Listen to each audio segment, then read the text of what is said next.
was very fond of Lord Rabbi Jonathan Sacks's books. And when he passed away, I wrote a little tribute, a Catholic tribute to Rabbi Sacks.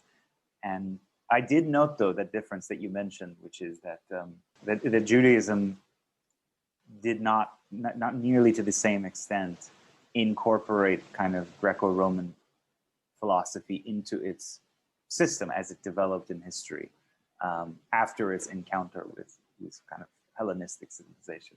Whereas the Catholic Church obviously made philosophy its own, made Greek philosophy its own, and then, at least in its own claim, attempted to purify it through faith.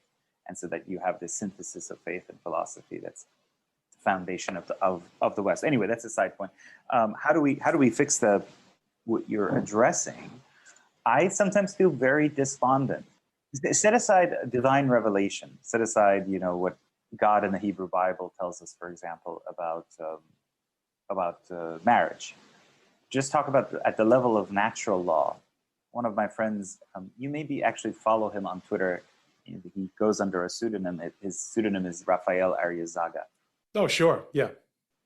He wrote a wonderful little essay about the law of matrimony. And he doesn't necessarily mean just the law of matrimony, again, from a Judeo-Christian perspective, but that nearly all ancient civilizations, although there were variations at the margins, Islam, Chinese culture, Roman law certainly, and then you have Judaism and Christianity, had this idea that marriage is of such paramount importance, and that the sex drive, although it's wonderful and it's unitive of man and woman and so forth, can be so destructive that it has to be channeled into the realm of marriage and nowhere else.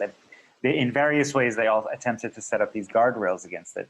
And what Raphael was telling me, it's like what he wrote would have been so sort of obvious to Aquinas and to Maimonides and to Averroes and to and to the pagans and the pagans, exactly.